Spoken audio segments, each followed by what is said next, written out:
This is a production of WKNO Memphis. Production funding for Sports Files is made possible in part by the WKNO Production Fund, the WKNO Endowment Fund, and by viewers like you. Thank you. My guest today on Sports Files is Hey. Rocky. Who's your guest? Rocky, you're messing this up. What? My guest today on Sports Files is Chris Pegg. Yeah, I know him. Thanks, Rocky. Yeah, all right.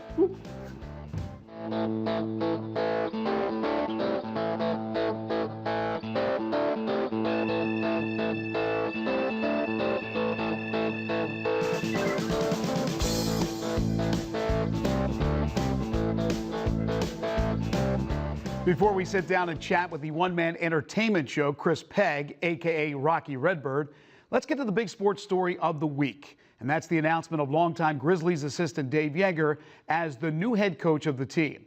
And tonight he is jumping right into the driver's seat with the NBA draft taking place. The Grizzlies have 3 second-round selections, numbers 41, 55, and 60 overall, and may be looking to move into the first round. Now, Joerger joined the organization in 2007 as part of Mark Ivaroni's staff and stayed on after Lionel Hollins took over the head coaching job. In 2011, Joerger was named lead assistant and helped assemble a defense that ranked near the top of the league the past few years. In addition to his experience as an assistant with the Grizzlies, Joerger has been a head coach in the International Basketball League, the Continental Basketball League, and NBA Development League. In 7 years as a head coach, he has won a combined 5 titles. Now, the deal is reportedly for 4 years in length and will start at $1.5 million per season. While the Grizzlies' coaching search seemed to conjure up images of a television soap opera, that show pales in comparison to a show that has been taking place at 3rd and Union since 1998. With the arrival of the expansion Memphis Redbirds came an animated, show-stopping team mascot for the Cardinals' AAA affiliate named Rocky Redbird. Each home game for the last 15 years, Chris Pegg has been using his alter ego to entertain the masses. And that doesn't even include all the personal appearances that Rocky makes in any given year. Pegg is now 43 years of age and doesn't seem to be slowing down. He has also donned mascot gear for everyone from the Mississippi River Kings to the Dallas Cowboys. Today I go mono-y mascot with the brainchild of Rocky, Chris Pegg, next on Sports Files.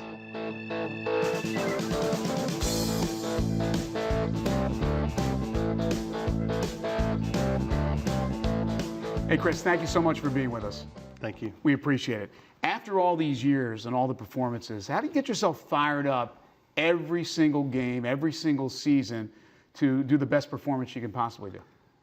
Greg, it's I look at it, it's a God-given talent that I have, and I love what I do. And a lot of people don't, view what I do as a job. They go, oh, you just go have fun and dance around. But I take my job very seriously. And it's just the inspiration of knowing that it is my job to go out and entertain people and let them know, that they can have a good time, they can let their hair down, and smile and laugh. That if I can take an adult as, away from me, being a performer and the character being real, and they, for 3 seconds, they go, wow, and they totally forget about all of the behind the scenes things. And they go, that's kind of cool. Then I've done my job. So that's the most satisfaction you get, is just something simple like that? It's very simple. It's very simple. I mean, just to electrify a crowd, to come in and know what you can do, and, and everybody's like, whoa, and then it's the talk, then everybody wants pictures, and then everybody wants autographs. And, it's kind of a, a double agent world. Sure. But it's a neat thing to have all these little kids looking up to you and the parents as well. What about the players themselves? What about the Redbirds? How do they relate, or do they relate to Rocky? Well, they totally do. I will tell you this, that over the years, I started in '98 with the Redbirds. And it's kind of funny because on that 2000 championship team was Brian Eversgert. And now Brian Eversgert is our pitching coach. Exactly. So it's, it comes full circle. But the camaraderie between the players and Rocky is very, very well known because we're both professionals. They respect me, and I totally respect them. We were talking about that the other day. that in the lower levels, guys coming out of college, you know, they don't really respect the mascot. You know, they'll throw ice or throw water or something like that. Right. Because they don't respect what you do. But, you know, being in this league, you know, as long as I have, this is my 16th season with the Redbirds, that even the other teams have been around and they know what I do. You know, I'm great, you know, we interact with the umpires. You know, we interact with everybody on field, and it's a working relationship. I am a part, or Rocky is a part of that atmosphere, and the players know it. And I know when they are in play mode, what I can and cannot do. And when you can do it. And when, correct. I mean, it's something that's learned. And, you know, you do your job well, people will respect what you do, and you're just not another character that's, Exactly. you know, you're just not a stand on the corner, wave your hand kind of thing. You also have to have that interaction when they bring, the Redbirds organization brings special guests, maybe other mascots and different events that come to AutoZone Park. So you're interacting with them as well. Oh, sure. It's almost like that fraternity. You know, Mascot Central is a company that I started back in 2000. We have a character called Guru, and we travel around to minor league ballparks the same way. But whenever someone comes into the ballpark, you know, sometimes they have skits or routines that they want the mascot there in the ballpark to interact with. Right. And, you know, and it's, you know, something pretty simple that you can learn pretty quick, and, you know, you're not going to mess up the whole skit, but, you know, it's known.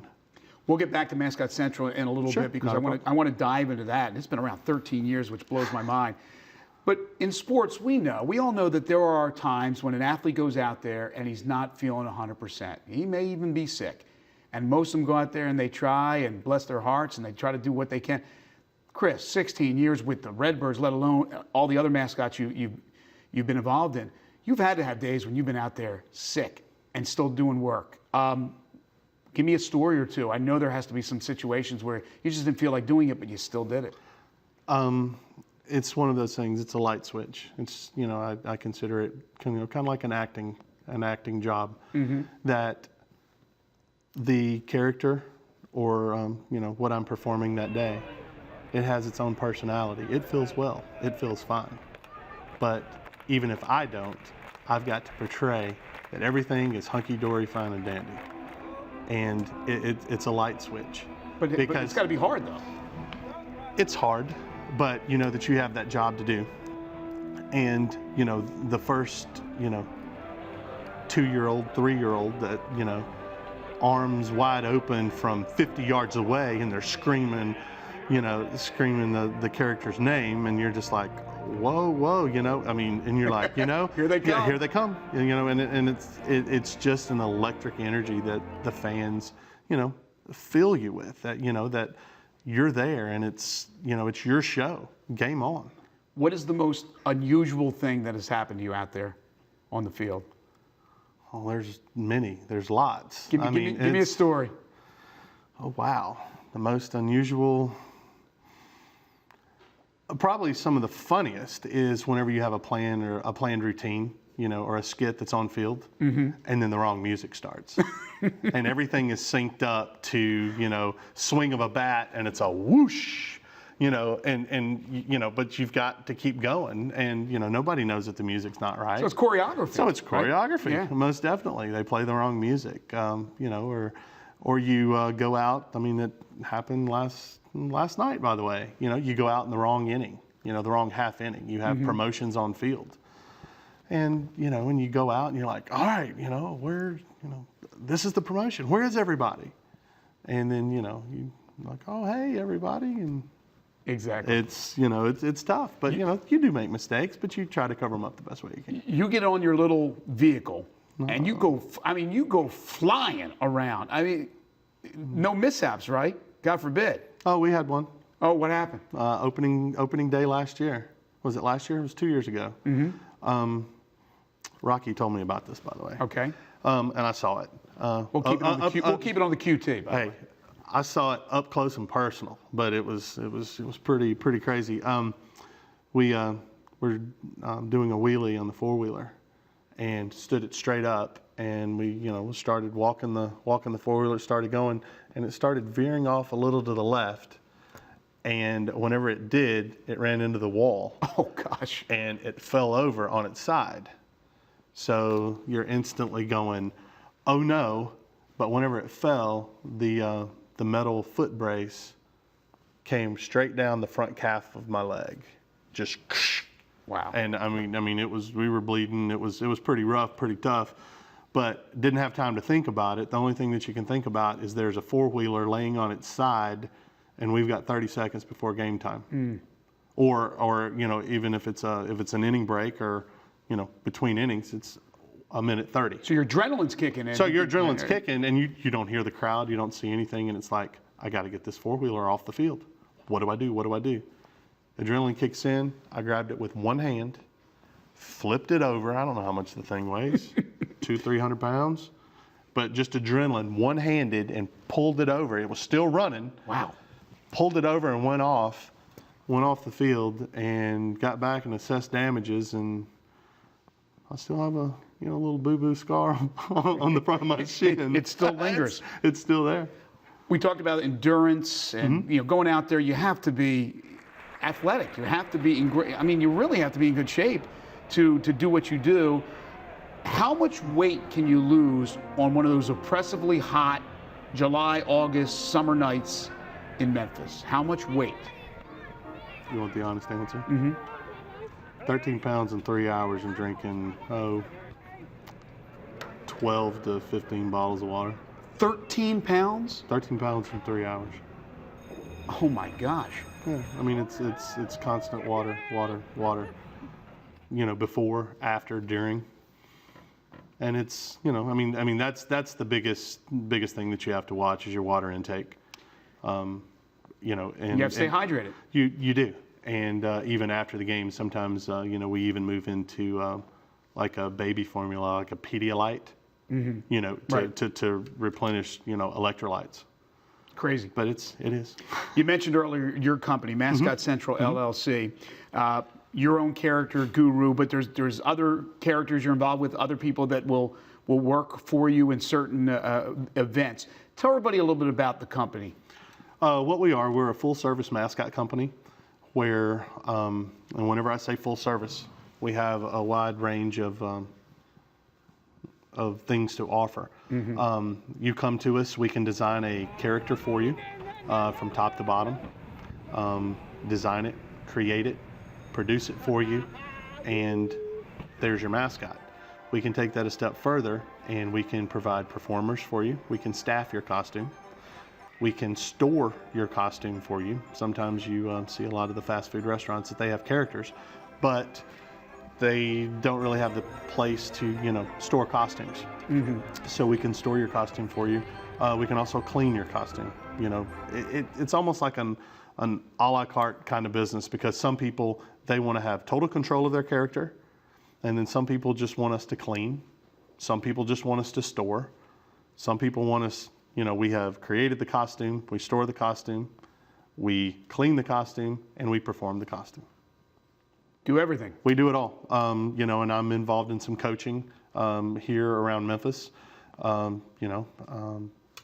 just some corporate things, trying to, let corporations know that their identity is right there on the street, and to educate the performer to know things to look for that, that you would call it a greenie or a rookie would, not even think about. Oh, look.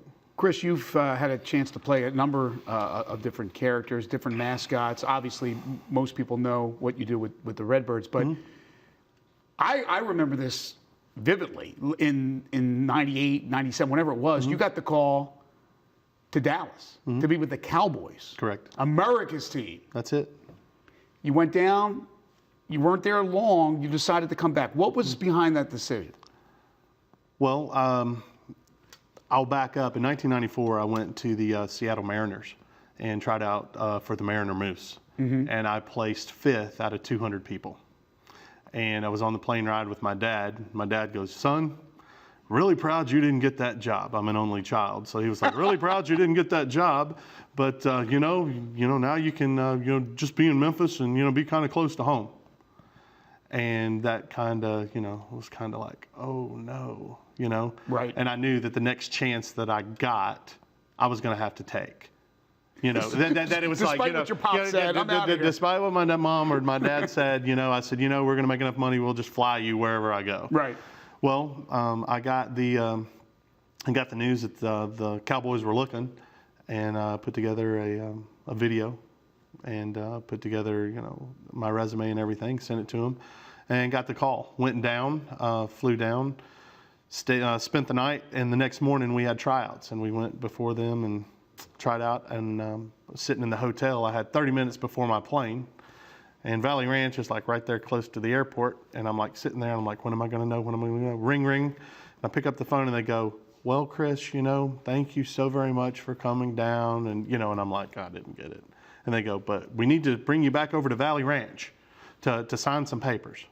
Wow. And I'm like, but there's 30 minutes for my plane, and I didn't realize I was dealing with the Dallas Cowboys. They might be able to hold a plane. But, we signed everything. But the situation is what I was told.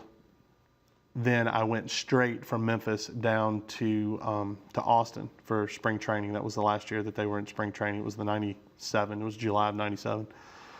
Went down, and what I was told and what the contract was written was not exactly in sync. So I went through, did the entire season, and then in February I'm like, we need to discuss finances. And, because that was right on the cusp of the internet, of Right. cell phones and everything. And the communication, they had never had a full-time mascot. And, I'm trying to build a program and things that I wanted to do. So long story short, it wasn't exactly what you wanted. You came back here, you started the company, I basically walked in and I said, listen, thank you for the opportunity, but I can starve in Memphis, but at least I'll have friends in Memphis. I got you. Chris, we wrap up every interview with something called 5 for the Road. So real quick answers to these questions. 5 for the road. Favorite professional team, any sports team, you can't say the Redbirds though. Favorite pro team in any sport. I don't have one. You don't have a favorite professional team? No, whoever I'm with, I'm loyal to. How about a favorite professional athlete of all time?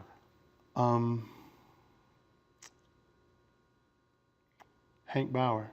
Hank, you're going back. Old school here. Your favorite music? Musician, group, what do you like to listen to? I listen to it all. Give me one that stands out. I'm probably Prince. You like Prince? Prince. Okay. Prince is great. Favorite movie of all time? Smokey and the Bandit. The original? The original. Burt Reynolds? Burt Reynolds. Sally Field? That's there. And your favorite television series? What do you like to watch? Leverage. Leverage. It's a good one. Very, suspense, mystery. Never know what you're going to get. You got 2 little ones as well, and I know we only have a final few seconds, but how's that being a pop? That's great. It's unbelievable. I would, my hat goes off to my wife for, backing me, for these many years of, living my dream of, being a mascot. And, my daughters, They're right there for you too? Layton's 11, Mabry's 7, and, and they're right in the middle of it and want to help Dad out. And sometimes they get on the field too. Chris, keep up the great work. You're an inspiration to a lot of people Awesome. I know want to follow in your footsteps and do what you do and excite people and make them happy and smile. But great job. Good to see you again. Good seeing you. Thank you very much. We'll take a quick break. When we come back, our overtime segment.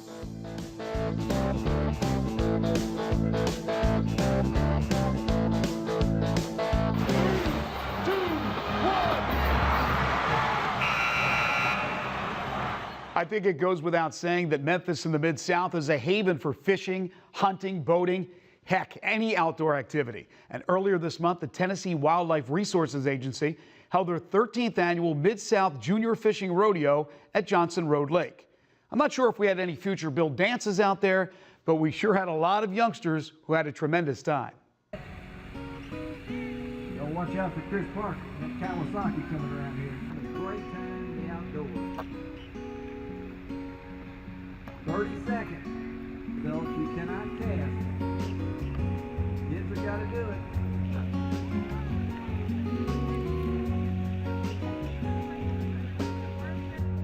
We are catching fish. I love to see that. Okay, we're out here today primarily because this is Free Fishing Weekend. It's an event that we know a lot of single parents will come to, and so that's why we have probably 50 volunteers to help these parents that maybe don't know a lot about fishing. We want to get kids involved in this sport, and we know that there are a lot of kids out there that maybe don't have a chance to fish, and we always use that free. And that makes a lot of people happy when you can come to something free and you can bring family, friends, neighbors. We've got 4th generation fishermen out here, and this is an event that you can have fun. Even if you don't catch any fish, we give away prizes. We make sure the kids have fun, and it's only 2 hours. Now, if you go any longer than that, the attention span may be wrong, so we do it for 2 hours.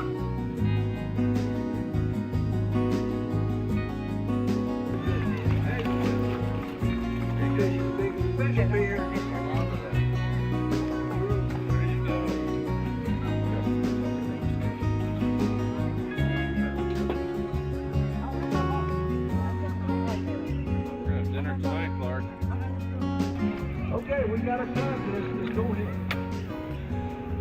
Go ahead. Tell them all your fish. Did you catch all those? Like 7 or 8. Some of them. Some of them. How many did you get? 3. Who got the rest? Me. And him. Ah.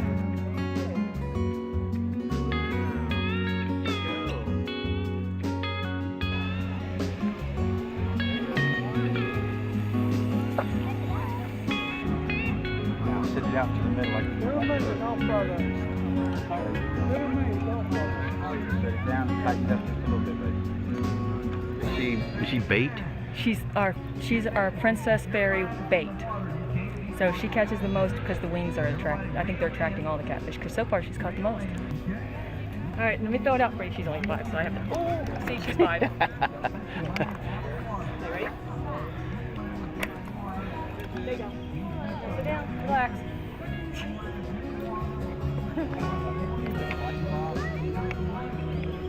If you found it, we want to make sure that we keep it clean. We want to keep coming back here. Big catfish coming in on the lower leg. Be careful. There you go. That's a good cast. I just saw a good cast down there. That's the way to go. Here, lucky shirts, lucky pants, lucky shoes.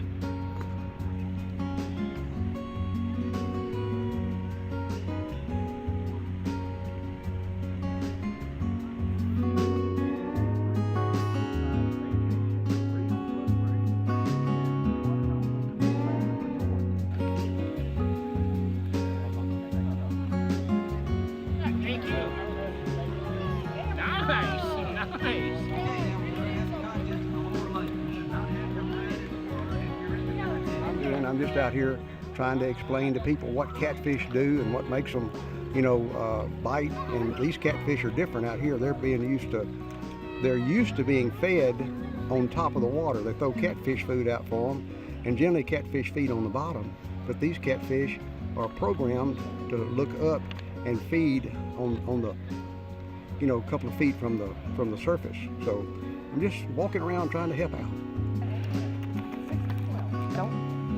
This has been a family affair since my mother fished in it when she was younger. When did you fish in it? I was 12 years old, so that was probably 53 years ago that I fished in this same tournament. Riverside. And all my 5 children and now my grandchildren. It's a family affair. These are both hers. Down there. Wow. You gonna make this a profession? No. Oh, I let it go. You caught a bush. Yeah.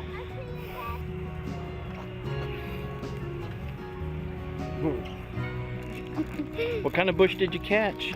I don't know.